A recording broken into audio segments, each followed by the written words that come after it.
Thank you इनके।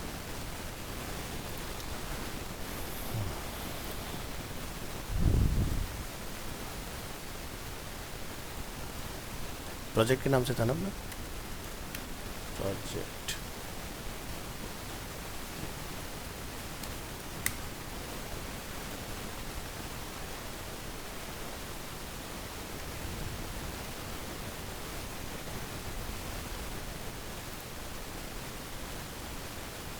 This PC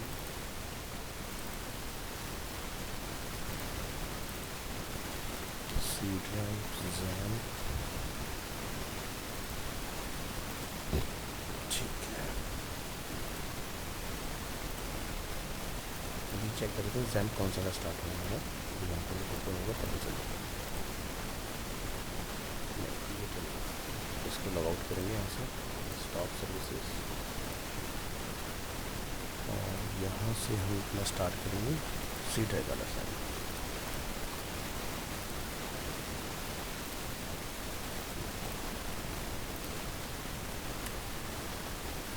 local host project. तो last class में मैंने आपको ग्लोबल फुटर वगैरह बनाना सिखाया था, और इसके अंदर मैंने कुछ प्री डिफाइंड टेम्पलेट्स वगैरह डाल दिए। मैं बार वगैरह मैंने आपको बता दें किस तरह से आप सेट करते हैं, उसी में आगे हम लोग कंटिन्यू करेंगे और फिर कस्टम की तरफ बढ़ेंगे।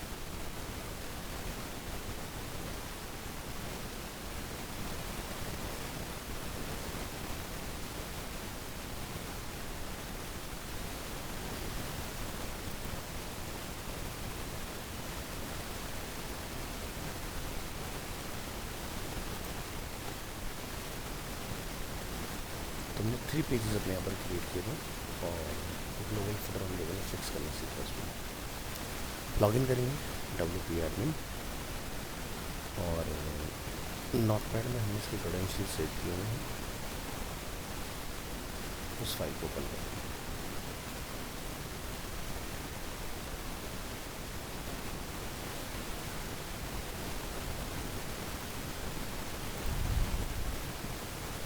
ये है डी ड्राइव प्रोजेक्ट। तो दोनों का हमारा डी ड्राइव का सीधे हमने कॉपी पेस्ट किया था ना, इंपोर्ट एक्सपोर्ट, तो हमारा user I D password same ही रहने वाला है। तो यहाँ से हम इस पासवर्ड को अपना चेंज करेंगे। लॉग पेजेस, ऑल पेजेस आएंगे, और ये हमारे पास कुछ पेजेस यहाँ पर अवेलेबल हैं। ऐड न्यू पेज पर क्लिक करेंगे,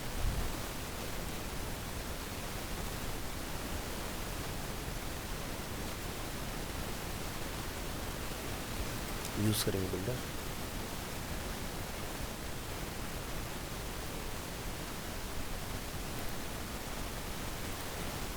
स्टार्ट बिल्डिंग, और यहाँ से प्रीमेड लेआउट पर क्लिक ऑन एजुकेशन, और लास्ट हम लोगों ने चैप्टर्स तक बनाया था। अब रिमेनिंग पेजेस को कॉल कर लेते हैं। Live demo on,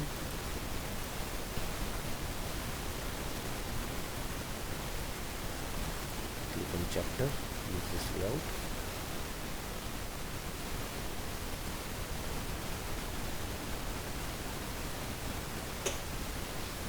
last class में हम लोगों ने एक डिफरेंस क्लियर किया था कि लैंडिंग पेज और होम पेज में क्या डिफरेंस होता है। ठीक है, लैंडिंग पेज जनरली हम लोग बनाते हैं गूगल एड्स चलाने के लिए, ठीक है, और होम पेज हम लोग डिज़ाइन करते हैं अगर हमारी वेबसाइट में मल्टीपल पेजेस हैं अलग अलग। सो यहाँ पर हम लोगों ने अपने पेज का नेम सेट किया। फुटर हम लोग ग्लोबल बना चुके, तो फुटर अब हमें रखने की ज़रूरत नहीं है, इसको आप हटा सकते हैं। डेट टाइप हमने ऑलरेडी सेट किया हुआ है, तो आप यहाँ से उसको डायरेक्ट पब्लिश करेंगे। आफ्टर चैप्टर हमारे पास है प्राइसिंग, कॉन्टैक्ट एंड ब्लॉग, इसको कंप्लीट करेंगे।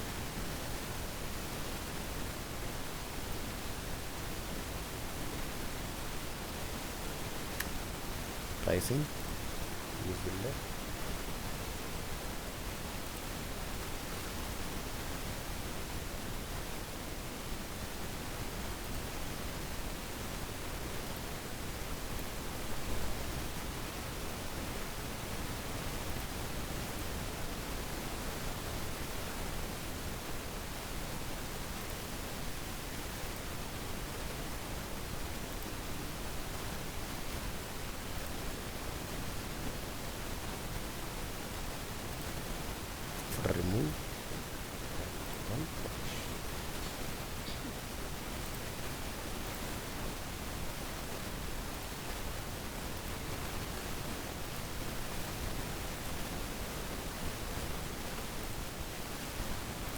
Contact, use this layout, add new page, footer remove करेंगे यहाँ से, पब्लिश, ब्लॉग,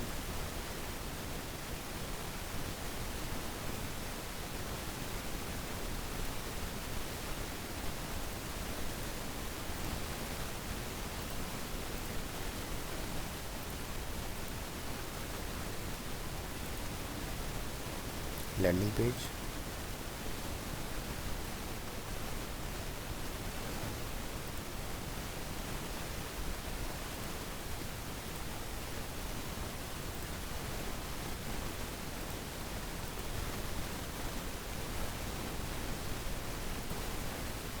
अपना ब्लॉग बन चुका है, इसको पब्लिश करेंगे फुटर को रिमूव करके,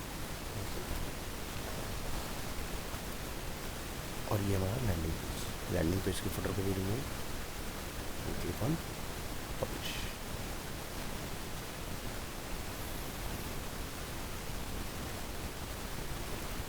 सो अगर हमारे सभी पेजेस कंप्लीट हो चुके हैं तो विजिट साइट पर क्लिक करिए, आपको सभी लिंक्स यहाँ पर विजिबल होंगे, ठीक है। तो हम लोगों ने लास्ट क्लास में चैप्टर्स पे किया था, नाउ क्लिक ऑन चैप्टर और चेक करेंगे कि हमारा फुटर यहाँ पर विजिबल है, ठीक है। चैप्टर भी ओके है, प्राइसिंग, कॉन्टैक्ट, ब्लॉग में अभी हमने कोई बनाया नहीं, सिर्फ एक सिंगल पोस्ट है तो आपको सिंगल पोस्ट यहाँ पर डिस्प्ले हो जाएगा बाय डिफ़ॉल्ट। और ये हमारा लैंडिंग पेज है। तो लैंडिंग पेज में क्या होगा, जो भी आप ये बाकी रिमेनिंग पेजेस पर देखें सारा डेटा आपको एक ही पेज पर मिलेगा, ठीक है। यहाँ से आप देख सकते हैं चैप्टर्स के बारे में, चैप्टर की डिटेल्स है, यहाँ पर टेस्टिमोनियल आपको मिल जाएंगे, इसके अंदर ब्लॉग भी आपको इसमें मिलेगा, तो सब कुछ आपको एक ही पेज पर मिल जाता है। अब अगर हम लोग ओरिजिनल थीम को देखते हैं तो लैंडिंग स्टार्टिंग में और हमारा जो लैंडिंग है वो हमारे डिज़ाइन में लास्ट में आ रहा है। तो पहले तो ये सीखते हैं कि अगर हमें ऑर्डर चेंज करना तो किस तरह से करते हैं। तो यहाँ पर आपको आना है अपीयरेंस, और लास्ट क्लास में हमने मेन्यूज़ डिफाइन किया था अपना। मेन्यूज़ में आपको लैंडिंग यहाँ पर दिखाई देगा, आपको उसको सिंपल माउस के बटन को होल्ड रखना है, लेफ्ट बटन को, और ड्रैग करके टॉप में लेके आना है, just drag and drop and click on सही। और ये देखिए यहाँ पर जब हम रिफ्रेश करते हैं तो लैंडिंग हमारा, ठीक है। हेलो चलिए, तो ये हमने सीखा कि किस तरह से इसको ऑर्डर में लगाना है। तो जब भी कोई वेबसाइट डिज़ाइन किया जाता है तो लैंडिंग को कभी हम लोग एक्टिव नहीं रखते, ठीक है। ये बनेगा पेज ज़रूर, लेकिन ये क्लिकेबल नहीं होगा, यानी कि विजिटर डायरेक्ट विजिट नहीं कर सकता। ऐड के थ्रू अगर हम लोग आते हैं तब ये डिस्प्ले होगा, ठीक है। बट नैप बार का ये पार्ट कभी नहीं होगा, इसका नैप बार भी हम लोग डेडिकेटेड अलग बनाएंगे अगर हम इसको यूज़ में लेकर आना है। तो चलिए यहाँ से इसको हम लोग रिमूव कैसे करें। तो लैंडिंग में आपको आना है, आपको यहाँ पर ऑप्शन दिखाई देगा रिमूव। तब हमारी वेबसाइट में ऐड के पॉइंट भी से हमने पेज तो डिज़ाइन कर लिया, बट विजिटर अगर हमारी साइट को विजिट कर रहा है डोमेन नेम की हेल्प से तो वो इसको विजिट नहीं कर पाएगा। बट हम अपने इस पेज को ऐड यूआरएल में रखेंगे, ठीक है। तो जनरली आप यूआरएल में नोटिस करना है, यहाँ पर इसका नेम या तो लैंडिंग होगा या फिर कैंपेन लिखा हुआ आता है जब हम लोग सर्च करते हैं। तो जैसे अगर हम लोग यहाँ पर गूगल में आते हैं, लिखते हैं अरीना एनिमेशन, अगर इस वक्त गूगल का कोई ऐड चल रहा होगा, जैसे स्पॉन्सर में आप देखेंगे मैक डेली का ऐड चल रहा है, ठीक है। तो देखते हैं इन्होंने अपनी वेबसाइट पर चलाया हुआ है या लैंडिंग पेज के ऊपर चलाया हुआ है। तो जिस तरह से ये मल्टीपल हमें लिंक्स दिखाई दे रहे हैं यहाँ पर, तो ये लग रहा है कि इन्होंने डायरेक्ट अपनी वेबसाइट को टारगेट किया, ना कि लैंडिंग पेज को। चलिए क्लिक करेंगे और यहाँ पर देखेंगे तो देखो यहाँ पर ये इनका पेज ओपन हो रहा है, ठीक है। अगर मैं लाइव एट मैक पर क्लिक करता हूँ, अगर कोई नया पेज खुला, इट मीन्स कि ये वेबसाइट पर ऐड चल रहा है। और अगर ये इसी पेज में मुझे स्क्रॉल डाउन करके कहीं पोजीशन पर ले आता है, इट मीन्स कि ये लैंडिंग पेज है, ठीक है। तो चलिए क्लिक करते हैं यहाँ से प्लेसमेंट, ठीक है। तो ये हमें सक्सेस स्टोरी के ऊपर लेके आ रहा है, हमने किया लाइव एट मैक। तो आप देख रहे हैं ये सब अलग अलग पेजेस हैं इसके अंदर, क्योंकि हर एक पेज का एक, ठीक है। बट अगर हम लोग नोटिस करें बैक करके यहाँ से, जब ये शुरू हुआ था तो ऊपर आप देख सकते हैं मैक साउथ एक्सटेंशन, और यहाँ से आप देख सकते हैं इसमें गूगल का ऐड का ट्रैकिंग कोड लगा हुआ है, दिखाई दे रहा है, Google ads campaign south extension alpha lead search, ये आपका गूगल आईडी वगैरह सब कुछ इसके अंदर आ रहा है इसमें, ठीक है। तो इसी से बेसिकली हम लोग ट्रैक कर पाते हैं कि भाई विजिटर ने क्या एक्शन लिया यहाँ आने के बाद। तो जैसे कि मैं यहाँ पर जब आया ऐड को क्लिक करने के बाद, तो मैं किसी और पेज पर चला गया। तो ये जो अप्रोच है ये गलत अप्रोच है। डिजिटल मार्केटिंग में कभी भी ऐसे काम नहीं करना चाहिए, क्योंकि मैं आया, मैंने आती तो फॉर्म फिल करना नहीं है, मैं कहीं और निकल गया यहाँ से। तो आप ट्रैक कैसे करोगे मुझे कि अब देखो यूआरएल बदल गया ना ऊपर, अगर यूआरएल ही बदल गया तो गूगल को कभी पता ही नहीं लगेगा कि यूज़र वहाँ से कहाँ गया। वो ये बता देगा जिस भी साइट ओनर ने ऐड चलाया हुआ है कि विजिटर वहाँ से life@mac पर निकल गया, और life@mac पर कोई फॉर्म ही नहीं है। उसका हो सकता है मैं बंद कर दूँ उसको। तो यानी कि जो मेरा ऐड चल रहा था इस कीवर्ड के ऊपर जो भी कॉस्ट थी वो इनकी वेस्ट हो गई। इसीलिए क्या होता है, गूगल एड्स चलाना बहुत आसान है, लेकिन उससे माइलेज निकालना, आरओआई निकालना बहुत मुश्किल होता है। अगर आपको स्ट्रेटेजी नहीं पता है फेल हो जाओगे। क्योंकि वेबसाइट के अंदर फर्स्ट अप्रोच पे फॉर्म रखा अच्छी बात है, बट मुझे आप पहले ही बार में कैसे कन्विंस कर लूँगी कि मैं आपको फॉर्म फिल कर दूँगा, है ना। तो हमें अपनी साइट को इस तरह से डिज़ाइन करना होता है कि यूज़र को जहाँ लगे, जिस पॉइंट पर वो कन्विंस हो आपकी इन्फॉर्मेशन से, उसी पॉइंट पर वो अप्लाई कर पाए। ठीक है, अब इस पूरी वेबसाइट को हम लोग विजिट करते हैं तो इसमें कहीं पर भी अप्लाई करने का ऑप्शन नहीं है स्टॉप के अलावा। ठीक है, तो हम किसी भी पॉइंट पर जब डिसीज़न लेते हैं तो हमें पहले चीज़ तो ये है कि हम आपकी इन्फॉर्मेशन से कन्विंस हो। अब एग्जांपल के लिए अगर हम लोग अरीना साउथएक्स का भी देखेंगे ना, अरीना एनिमेशन इंडिया, इनका भी स्टार्टिंग में आपको फॉर्म मिलेगा, लगा हुआ है ना स्टार्टिंग में। अब यहाँ पर कॉल टू एक्शन आप देखोगे अलग अलग है, जैसे यहाँ से फॉर्म वगैरह फिल कर सकते हैं। आगे चलते हैं, यहाँ कोई क्लिकेबल नहीं है, यहाँ कोई क्लिकेबल नहीं है, यहाँ कोई क्लिकेबल नहीं है, नीचे फॉर्म रखा है। ये स्मार्ट मूव है, ये हो सकता है यूज़र नीचे तक है उसके बाद आके फॉर्म फिल कर दो। बट इस वेबसाइट में अगर आप देखोगे तो ये थोड़ा ब्लेंडर है इसके अंदर, है ही नहीं। ठीक है, तो यानी कि यूज़र आपको अप्रोच कर सकता है, आप यूज़र से कैप्चर नहीं कर पा रहे। दूसरा चीज़, इसको भी मैं अच्छा नहीं मानता जो अरीना का हम लोग देख रहे हैं। ठीक है, बढ़िया अप्रोच क्या होती है वो समझो। अब हम लोग ऑफिशियल साइट के ऊपर आते हैं। ऑफिशियल साइट पर जैसे हम लोग एंटर होते हैं ना, तो नीचे यहाँ पर क्लिकेबल है, एंटर द कैंपस, कैंपस में एंटर हुई। डिज़ाइन में अच्छा नहीं कहूँगा, जो मैं चीज़ दिखाना चाह रहा हूँ उसको समझिए। अब एक स्टूडेंट जो 10+2 कंप्लीट कर रहा है या परस्यू कर रहा है, क्योंकि भाई अब एग्ज़ाम स्टार्ट हो जाएंगे बच्चों के, 5 चल रहा है, ऑलमोस्ट स्टार्ट होने वाले हैं, हो चुके होंगे, मैं अवेयर नहीं हूँ इस चीज़ को लेकर। बट ये कि वो प्लानिंग कर रहा होगा कि मुझे करना क्या है। तो जैसे हम कोर्सेज़ में आते हैं, कोर्सेज़ की हमारे पास वाइड रेंज है, हमने किसी भी पर्टिकुलर कोर्स पर क्लिक किया, क्लिक करने के बाद क्या हमें डायरेक्ट फॉर्म दिखाई दे रहा है? नहीं, बट ऊपर हमने एक डाला हुआ है यहाँ पर, इंक्वायर विद अरीना। मैं क्लिक करूँगा, यहाँ से अपना फॉर्म फिल कर सकता हूँ। चलिए कोई बात नहीं, यहाँ अभी नहीं फिल होता है, आगे बढ़ते हैं। यहाँ पर हमारे पास इस कैटेगरी में 2 चाइल्ड कोर्सेज और अवेलेबल हैं। क्या यहाँ पर कोई डायरेक्ट फॉर्म है? नहीं है, ऊपर फॉर्म फिल कर सकते हैं। अब कोर्स की हाईलाइट क्या है, अगर आपको हाईलाइट समझ के लगता है कि हाँ मुझे करना चाहिए, तो आप क्या कर सकते हैं, आई वांट टू ज्वाइन। चलिए ठीक है, यहाँ भी हम लोग कन्विंस नहीं होते हैं। इसके बाद हम कोर्स में क्या पढ़ने वाले हैं वो सब चीज़ें देखते हैं, और आगे चलते हैं कि टूल्स वगैरह क्या सीखने वाले हैं। अगर हमें लगता है वो सारे टूल्स क्या सर्टिफिकेशन ये हमें प्रोवाइड कर रहे हैं। उसके बाद क्या है यहाँ पर कॉल टू एक्शन, यानी कि हम फॉर्म फिल कर सकते हैं। जो ऊपर दिख रहे थे वो फॉर्म यहाँ पर भी आ गया। हो सकता है यहाँ पर भी हम लोग कन्विंस ना हो, करियर अपॉर्चुनिटीज़ देखने का शायद कन्विंस हो है ना, मे बी यहाँ भी ना हो, शायद इसके बाद क्राइटेरिया, कोर्स ड्यूरेशन, फीस वगैरह देखो, मे बी इसके बाद भी ना हो, तो शायद इसके बाद में आप स्टूडेंट वर्क वगैरह देखो, स्टूडेंट के रिव्यूज़ देखें उसके बाद, है ना। FAQs या फिर सिमिलर कोर्सेज में आप जाना चाहते हैं, या फिर आपको लगता है भाई ये मेरे लिए इन्फॉर्मेशन ठीक है, तो आप यस करेंगे तो भी आपका प्रोसीड हो जाएगा। तो समझ में आया कि हर एक जगह पर डिसीजन मेकिंग जिस सेक्शन पे आपको लगता है वहाँ पर एक बटन होना चाहिए। ये नहीं कि यूज़र को सबसे टॉप में फॉर्म दिखा दिया, अरे सबसे पहले आपसे कोई कन्विंस कैसे हो सकता है जब तक मुझे आप बताओगे नहीं अपने बारे में, who you are, what you are providing, तो मैं कैसे आगे बढ़ूँ उस चीज़ में, अपनी इन्फॉर्मेशन कैसे दूँ। तो ये गलत अप्रोच होती है।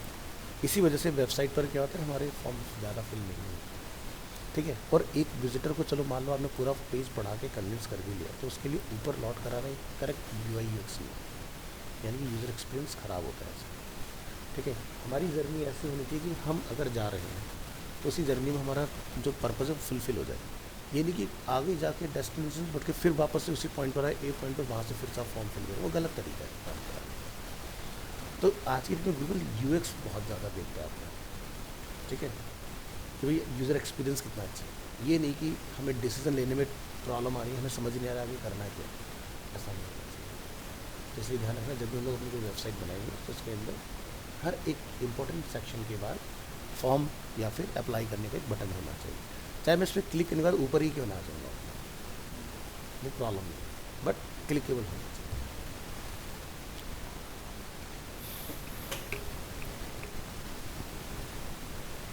तो ये पार्ट क्लियर हो गया, ठीक है। तो यहाँ से हमने देखा किस तरह से हम लोग इसको डिसेबल कर सकते हैं। इन फ्यूचर जब भी हमें ऐड चलाना होगा तो देखो हमारा ये पेज अवेलेबल है, तो हम होम पर क्लिक करेंगे, ठीक है। और अगर हम लोग यहाँ पर लिखते हैं लैंडिंग, ठीक है, तो फिलहाल क्या लिखा है, नो रिजल्ट फाउंड, क्योंकि ये चल रहा है index.php के अंदर, यहाँ पर क्या नाम है, लैंडिंग। तो ये हमारे पेज का यूआरएल है, ठीक है। तो ऐड में हम लोग डायरेक्ट में ये यूआरएल कॉन्फ़िगर करेंगे। अभी हम लोग यूआरएल को भी ठीक कर लेंगे कि index.php ना आए, सही से आए हमारा लिखा हुआ, इसको भी करेक्ट किया जा सकता है। चलिए, तो ये पार्ट हमारा डन हुआ। यहाँ से ये हमारे पास सभी पेजेस अवेलेबल है, कब कब हम लोगों ने पब्लिश किया, वो सारा डेटा हमारा यहाँ पर आ चुका है। यहाँ से आपको आना है सेटिंग्स, और सेटिंग्स में आपको एक ऑप्शन मिलता है परमालिंक्स। परमालिंक्स पर आते हैं कि हमने क्या यहाँ पर सेट किया हुआ है, ठीक है। तो जैसे यहाँ पर आप देखोगे डे एंड नेम है, मंथ एंड नेम है, न्यूमेरिक है, पोस्ट नेम है, ठीक है। इस तरह से हमारे पास अलग अलग ऑप्शन इसमें अवेलेबल है। तो यहाँ पर ये कुछ लिखा हुआ है index.php यहाँ पर इस तरह से। तो जैसे हम लोग पोस्ट का नेम बंद कर दें, डे वगैरह, तो ये डिफ़ॉल्ट यहाँ पर index.php लिखा हुआ है इसके अंदर। तो जब कोई वेबसाइट वगैरह हम लोग विज़िट करते हैं तो उस पर ये हम पार्ट हम लोग नहीं चाहते कि लिखा हुआ है, हम चाहते हैं डायरेक्ट हमारा पेज का नेम वहाँ पर आना चाहिए।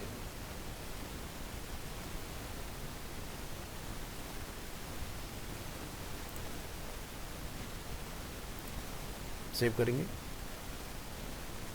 यहाँ पर आएंगे,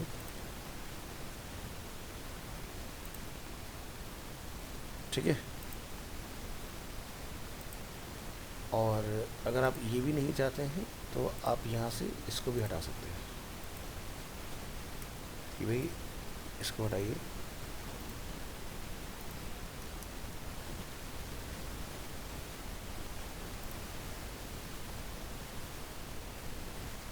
प्लेन रखना है, ठीक है। और फिर से होम पर क्लिक करेंगे, अबाउट। अब आप देख रहे हो ऐसे में क्या लिखा रहा है, पेज आईडी, ठीक है। तो यहाँ से सारे कंट्रोल अवेलेबल होते हैं कि हमें किस तरह का रखना है। तो जैसे हम लोग बोलते हैं पोस्ट का नेम हमें चाहिए, तो यहाँ पर पोस्ट का नेम डाल सकते हैं, ठीक है। डे नेम चाहिए तो डे नेम अपने लिख के डाल सकते हो। तो उस तरह से आपका ये चेंज हो जाती हैं चीज़ें।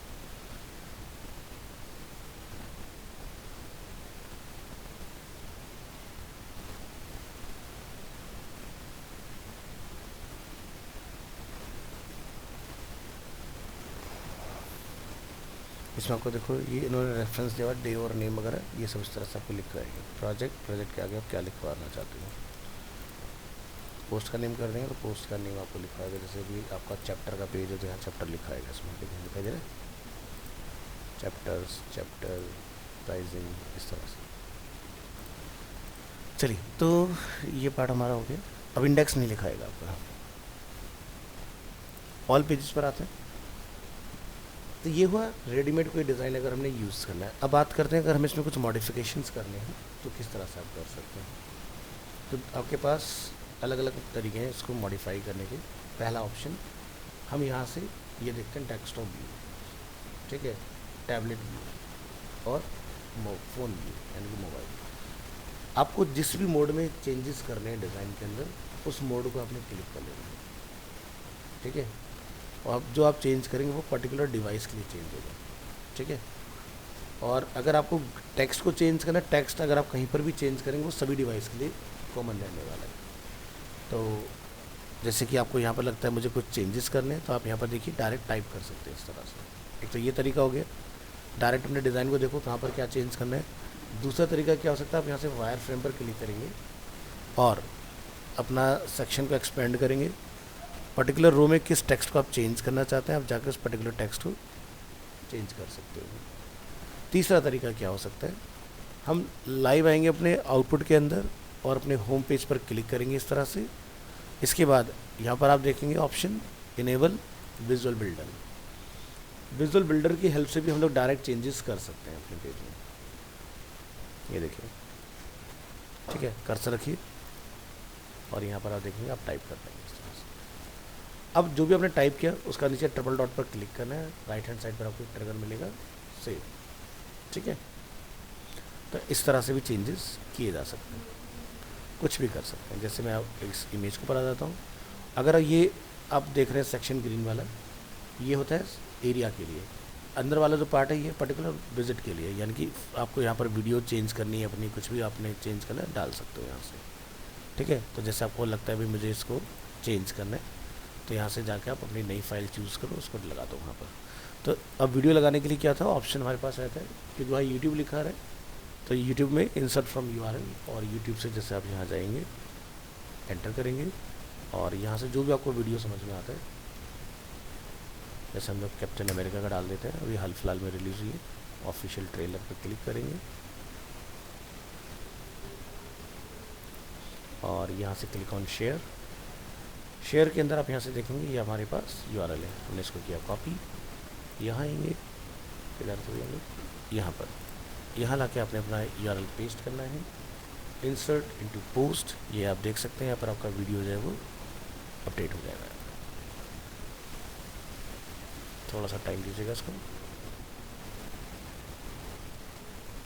वीडियो फ्रॉम URL हो चुका है, सेव करिए।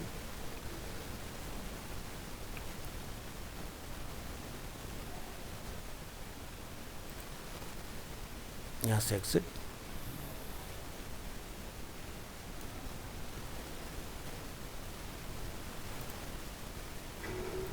ठीक है, तो आपका यहाँ पर इंटीग्रेट हो चुका है।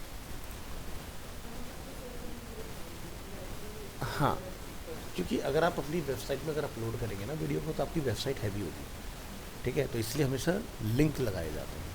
अब जैसे यहाँ पर आप देख सकते हैं कि ये जो स्क्रीन है वीडियो की यहाँ पर नहीं आ रही है, तो आपने क्या करना है, गूगल में आना है और यहाँ से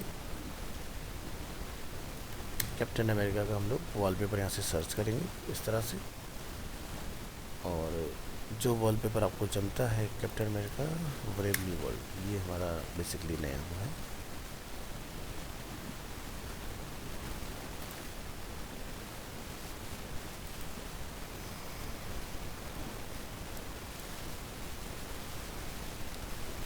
ठीक है, तो 16:9 के उसमें फाइंड कर लेंगे, राइट क्लिक, ओपन इमेज,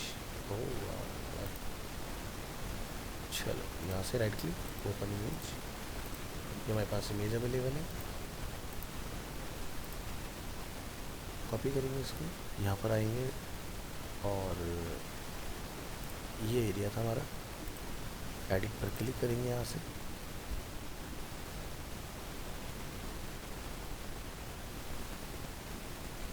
नीचे आइए, स्क्रॉल डाउन,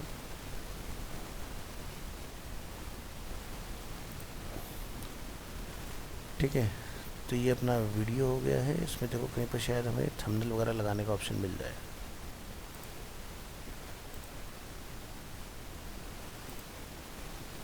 प्ले आइकन वो आप यहाँ से चेंज कर सकते हैं, overlay, sizing, content, video, overlay, ये देख रहे हैं यहाँ पर, यहाँ जाइए, edit, upload, select file, URL को यहाँ पर ओपन करेंगे अपने, ठीक है, अपलोड एंड ओके। तो अब ये थोड़ा मीनिंगफुल हो गया, ठीक है, क्लिक करेंगे तो पर्टिकुलर कंटेंट प्ले हो जाएगा, ठीक है। तो इस तरह से वीडियो को आप एम्बेड करा सकते हैं। तो यहाँ तक का पार्ट समझ में आया। इसके बाद यहाँ से आप इसको कर लेंगे सेव। देखो, एक होम पेज के ऊपर वीडियो अगर होती है तो आपका SEO में स्कोर बढ़ता है, ठीक है। क्या होता है ना कि विजिटर, ये अगर आप अपना ही एग्जांपल लो तो हम लोग पढ़ना कम पसंद करते हैं। हम चाहते हैं कुछ ऐसा कंटेंट हो। यूट्यूब गूगल के बाद में सेकंड लार्जेस्ट सर्च इंजन क्यों बना? क्योंकि कोई चीज़ समझ में नहीं आता, हाउ टू लिख के आप वहाँ पर अपना डिफाइन कर देते हो और वो चीज़ आपको मिल जाती है। किसी ने कोई ना कोई वीडियो डेफिनेटली बनाया होगा और आपको आउटपुट मिलेगा ही मिलेगा उस चीज़ का। तो गूगल के बाद सेकंड लार्जेस्ट सर्च इंजन में जो नाम आता है वो यूट्यूब का है। तो वीडियो की आपको हमेशा अच्छा माइलेज मिलेगा और गूगल खुद आपको इसके स्कोर अच्छा देता है जब वेबसाइट पर अवेलेबल होगा।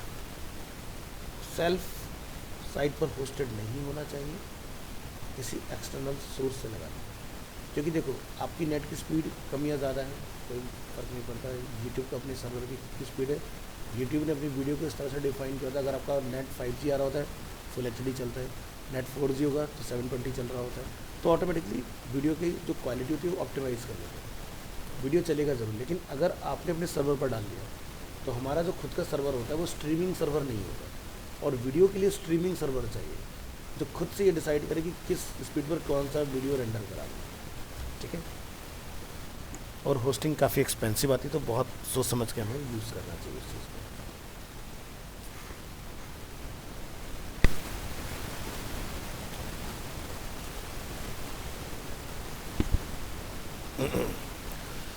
चलिए ये पार्ट क्लियर। बात करेंगे लोगो किस तरह से चेंज कर सकते हैं।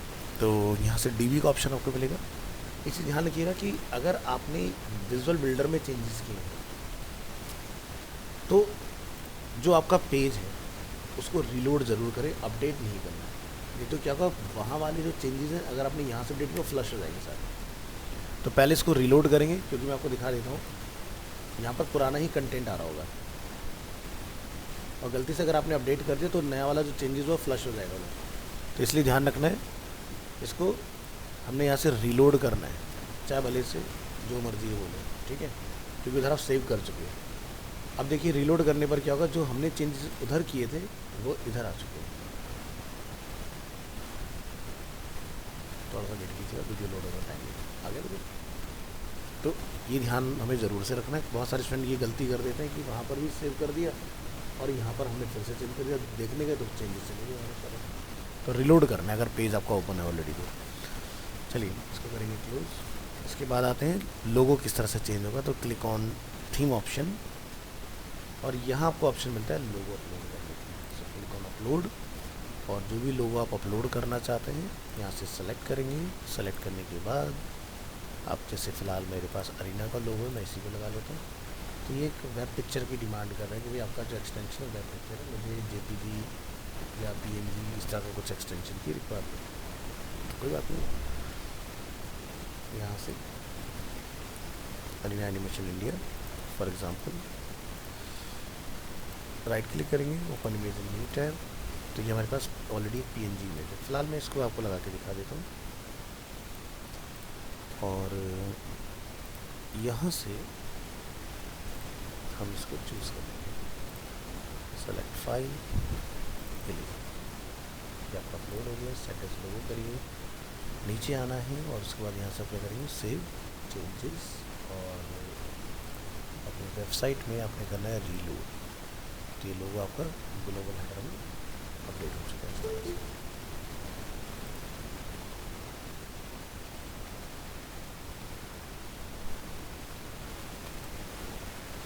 ठीक है, तो इसको लोग साइड कर देते हैं।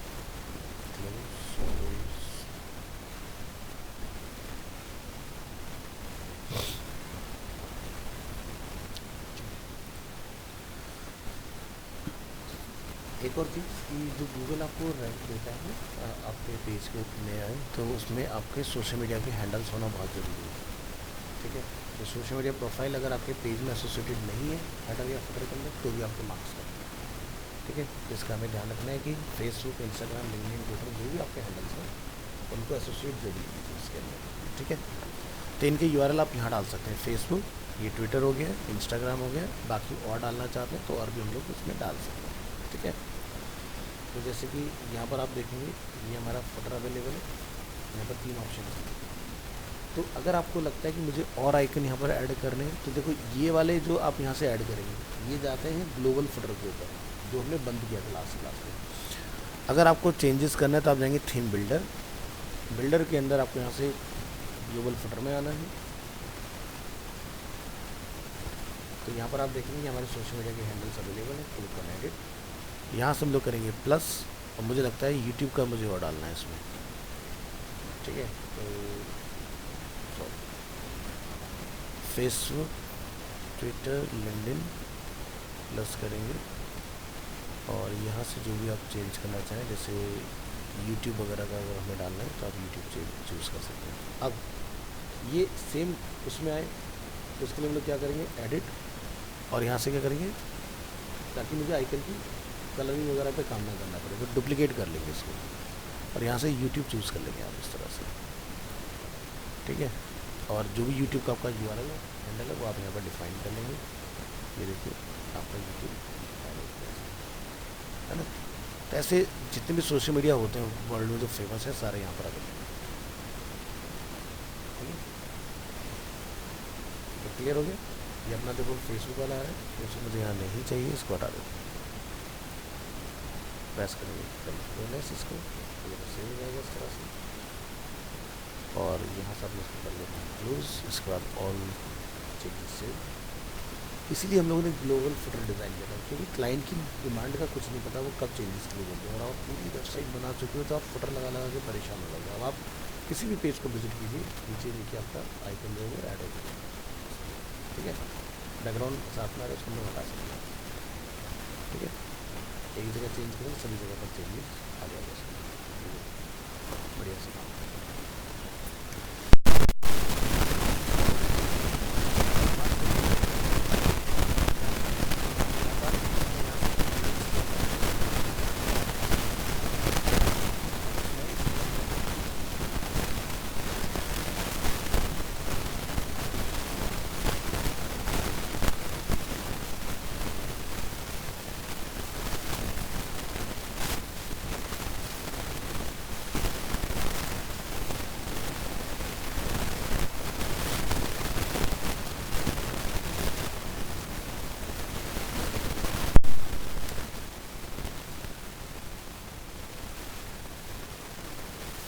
हाँ जी। तो यहाँ पर आपको ऑप्शन मिलेगा जनरल सेटिंग्स। जनरल सेटिंग्स के अंदर आपको ऑप्शन मिलता है साइट आइडेंटिटी। आइडेंटिटी में आप यहाँ पर देखेंगे हमारी वेबसाइट का नेम लिखा है, जैसे सेकंड प्रोजेक्ट, तो मैं इसको नेम देता हूँ जैसे अरीना एनिमेशन, ठीक है। स्पेलिंग मिस्टेक में करेक्ट करेंगे, और यहाँ से learn from the leader. Site icon का काम क्या होता है कि जब भी हम लोग किसी साइट को विजिट करते हैं तो उसके टैब पर हमें एक आइकन दिखाई देता है। हमारी वेबसाइट पर जो आइकन आ रहा है वो जैम्प सर्वर का आ रहा है, तो जैम्प का आइकन चेंज करने के लिए आप यहाँ से अपना साइट आइकन अपलोड करेंगे। ध्यान रखेंगे ये 512 पर टाइप होगा, ठीक है, ताकि रेटिना डिस्प्ले यानी कि जो एप्पल iOS वाले लोग हैं और जो विंडो वाले सभी के लिए काम करते हैं, ठीक है। तो 512 का आपने एक लोगो अपना बना के उसको अपलोड कर देना, तो वो आइकन में तब्दील हो जाएगा करने। एक तो ये तरीका हो गया। दूसरा ध्यान रखना है कि यहाँ पर जब लोग आइकन अपलोड करते हैं तो ये एक प्रोपोर्शन क्यों चलता है, जैसे डिफरेंट डिस्प्ले के हमारे टाइप होते हैं, जैसे तो ये सबसे जो उसका स्मॉलेस्ट साइज़ हुआ करता था जब कभी इंट्रोड्यूस हुआ फेव आइकन, उसको बोलते हैं फेव आइकन, मतलब फेवरेट आइकन। अब इसका फ़ायदा क्या होता है कि जब आप कभी बुक मार्क करते हैं, स्टार वाला बटन दबाते हैं, तो आप नोटिस करेंगे कि बुक मार्क का जो आपका यहाँ टैग रहता है, बुक मार्क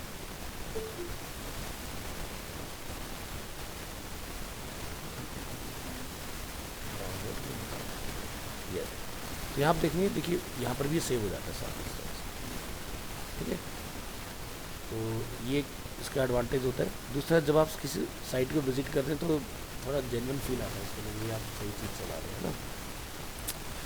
तो ये 16x16 से स्टार्ट हुआ है और अभी 512 वाला साइज़ का मार्केट में चल रहा है। तो 16 के बाद में सीरीज़ का साइज़ वो होता है फिर 32, फिर होता है 64, फिर होता है 128, फिर होता है 256, फिर होता है 500। तो मतलब गुड बात। तो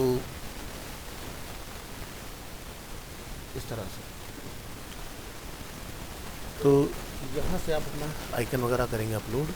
फ़िलहाल हम लोग उसको यहाँ से पब्लिश कर लेंगे, बैक करेंगे अगेन, फिर आता है लेआउट सेटिंग। लेआउट सेटिंग में क्या होता है कि अभी मेरी जो वेबसाइट है वो फुल वेट है, अगर आपको लगता है कि मुझे इसको फुल ब्रेथ नहीं बनाना है तो आप यहाँ से बॉक्स लेआउट चूज़ कर सकते हो। देखिए लेफ्ट राइट आपका खाली है, ठीक है। और बैक करते हैं यहाँ से। हाँ, फुल वाला ही ट्रेंड चल रहा है। ये बॉक्स वाला तब चलाते हैं हम लोग जब हमें लेफ्ट राइट में ऐड चलाना है, ठीक है। बैक करेंगे यहाँ से। इसके बाद आपको मिलेगा हेडर एंड नेविगेशन, इसकी बात करते हैं। तो हेडर का जो हमारा फॉर्मेट है अभी वो डिफ़ॉल्ट मोड में है। आप चाहते हैं कि ये सेंटर लाइन हो जाए, चेंज कर सकते हैं। नेक्स्ट यहाँ से सेंटर इन लाइन लोगे, यानी कि लिंक्स आपके बोथ साइड में डिवाइड हो जाएंगे। स्लाइड इन, यानी कि जब आप टैप करेंगे बर्गर आइकन तो इस तरह से ये निकल के आएंगे। फुल स्क्रीन, आप यहाँ से जब इसको क्लिक करेंगे फुल स्क्रीन पर आपको ओपन हो जाएगा। तो आपके पास अलग अलग चॉइसेस हैं कि किस तरह का हमने डिज़ाइन करना है। इसके बाद ऑप्शन है इनेबल वर्टिकल नेविगेशन। तो ये एक इस तरह से आपका लेफ़्ट साइड में दिखाई देगा। लोकेशन बदल सकते हैं राइट में या लेफ़्ट में, इस तरह से, ठीक है। ऑफ करेंगे वर्टिकल को। हाइड नेविगेशन अनटिल स्क्रॉल, तो यानी कि बाय डिफ़ॉल्ट जब यूज़र लैंड होगा स्क्रीन पर तो उसको नैप बार दिखेगा ही नहीं। जैसे ही वो हल्का सा पेज को स्क्रॉल करेगा नैप बार डिस्प्ले होगा। तो एक ही साइट में आपको अलग अलग वैराइटीज़ मिलेंगी किस तरह का हमने बनाना है, एक थोड़ा सा यूनिकनेस रहेगा इसमें। इसके बाद यहाँ पर आप ऑप्शन देखेंगे सेकेंडरी मेन्यू बार। इसका क्या काम होता है, बहुत सारी वेबसाइट्स में हमें टॉपिक माइक्रो बार दिखाई देगा, तो यहाँ से आप अपना सेकेंडरी बार जो है वो ऑन कर सकते हैं, ठीक है। इसमें हम लोग क्या करेंगे, हेडर एलिमेंट में आके, जैसे मैं यहाँ पर कोई नंबर डिफाइन कर देता हूँ,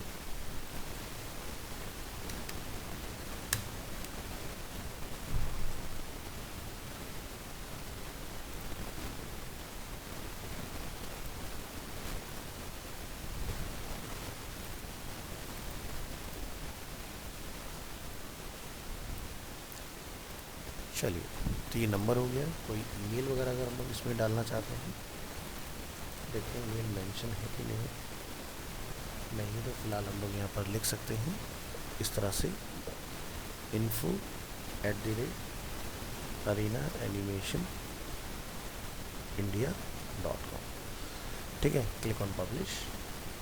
तो क्या होगा, जब आप वेबसाइट को ब्राउज़र में रिलोड करेंगे इस तरह से तो आपको टॉप में ही दिखाई देगा, ठीक है। तो यूज़र को क्लियरली अपना यहाँ पर विजिबल रहेगा इस तरह से। तो इस तरह से हम लोग डिज़ाइन को कर सकते हैं। तो ये पार्ट आपका हो जाएगा। इसके बाद फिक्स नेविगेशन, यानी जब ये लॉक हो जाता है टॉप में, इसमें आप क्या कुछ करना चाहते हैं, कलर वगैरह चेंज, वो हम लोग यहाँ से कर सकते हैं।